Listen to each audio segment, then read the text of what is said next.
Very excited to welcome our pal Stephen Ellis to the show. He is Daily Faceoff's prospect insider. And let's start with the big one. Everyone always wants to talk about awards early in the season. So let's talk about the Calder. Only one time in league history, Stephen, has the first overall pick won the Calder in consecutive seasons. It was Nathan MacKinnon and then Aaron Ekblad in 2014-15. You can look at the odds on your screen right here, but let's do this in two parts. Out of that group of favorites, who do you like the most? And then who's someone maybe lower down the list who you think could emerge as a bit of a, call him a sleeper?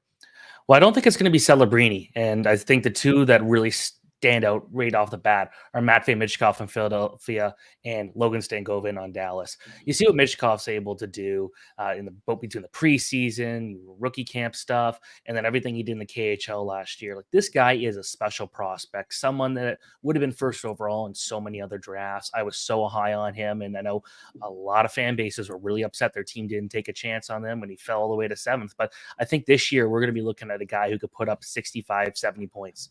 And, Philadelphia gives him that opportunity to go out there and play a big role right away, which you might not see a lot from a lot of other prospects outside of obviously San Jose, where they don't have a lot going for them. But I really like his odds. And then I do like Logan Stankoven, a guy that my big question for me heading into his AHL season last year, which he won Rookie of the Year despite missing a large portion because he was playing in the NHL. But the big thing that I was really questioning was how he was going to be able to handle playing pro as a 5'8" player. And that's a guy who's a spark plug. He's got so much energy. He's able to do so many things, and was very impressive in that run there with both the Texas Stars and the Dallas Stars. So look for him to have a good year. In terms of a really kind of off the board guy, I like Seamus Casey, and I know that he's only kind of really getting a chance to start with the Devils because of the injury issues that team has. But I think Seamus Casey's got loads of skill. I think he was kind of under the radar at Michigan, especially in that first year where Luke Hughes was doing the stuff he was able to do. But Casey looked great from the start. And then we saw last year as he took kind of a leading role there, both with the U.S. World Junior team, but also at Michigan again. So I saw him up close at the Buffalo Prospect Challenge with the Devils. I was very impressed with him. I really liked his play against Buffalo in those 2 games over in Czechia. I don't know how long he's going to stick around, but I think he's going to make a really good first impression. So Matvei Michkov, not the only Philadelphia Flyer to make his NHL debut on Friday in Van. Also, Jet Luchenko, who lived up to his name with the speed that he brought to Flyers training camp, which certainly opened some eyes. When you look at Luchenko and obviously, being a bit of a surprise, he's going to set the Flyers record for youngest player ever to appear in a game. But what are his chances? How would you ballpark his chances to stick around after 9 games? Personally, I think he should go back to the OHL. I want to see him play a leading role, go try and make Canada's World Junior team, and just kind of have an opportunity to go out there and chase a championship if possible. But what we saw last year, even what we saw from him in like January compared to what I saw from him in the summer at the World Junior Summer Showcase, this is a player that just seems to have everything going for him right now. So much confidence. I felt like early on in his OHL tenure, he was, a bit hesitant to make a big play. He was trying to keep things too simple. It was kind of around that midpoint last year where he was starting to take more chances. He believed in himself. And then we saw the World Junior Summer Showcase where I thought he was actually one of Canada's better players. I think this is someone who's just riding high right now. So I want to see him play as long as they possibly can before sending him back to Guelph. But I think that, he's a player that reminds me a lot, at least in his draft year, a lot of Yanni Gourde, who's just got that speed. He's going to work hard. Probably isn't going to be a top 6 player, but he might be, your best third line player. And you need guys like that. I didn't love the pick at first, but I've really kind of come across that they have they don't need a bunch of Matvei Michkovs out there. They need guys who do other things. And that's what we see of Jet Luchenko, who, again, like you mentioned, one of the fastest prospects right now. I wanted to ask you a little bit about Shane Wright, Stephen. He's coming into another year here with the Kraken. And, we're always obsessed with the shiny new toys. So maybe he's a guy who's easy to forget at this point. But is there still high-end upside with a guy like Shane Wright, even if he hasn't hit at the NHL level yet? Yeah, I've been really impressed with his last 2 seasons. I was very high on Shane Wright. Like, I remember watching him when I guess it's going to make me sound old. But I watched him when he was like 13 years old playing with the Don Mills Flyers and Burlington Eagles and teams like that. And you always saw a player who was a step ahead of everyone he played against. the big thing for him that's going to allow him to have a successful career is his mind. I do think he is one of the smarter prospects.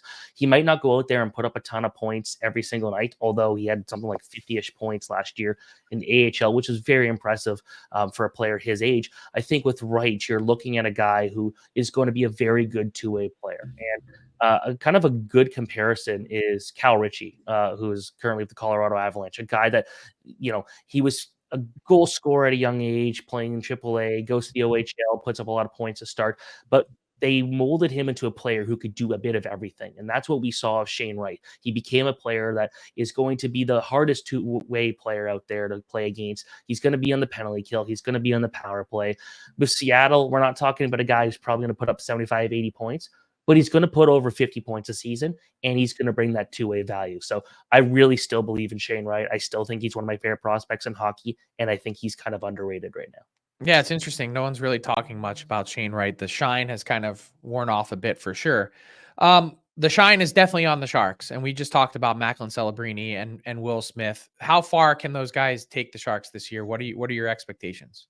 It's funny. You look at the offensive lines, and you go to dailyfaceoff.com to do that. But you look at some of the guys that, Celebrini might play with, whether it be William Eklund, whether it be Mikkel Gramland, Tyler Toffoli. Like, those are actually some pretty decent players. This team's obviously not going to come close to making the playoffs. But when you're getting Celebrini and Smith surrounded by some quality talent right away, you're not going to force them to have to kind of do all the heavy lifting. They're not going to have to go out there and say, you guys need to go out there and get 60 points this year, or else we're going to be an utter disaster.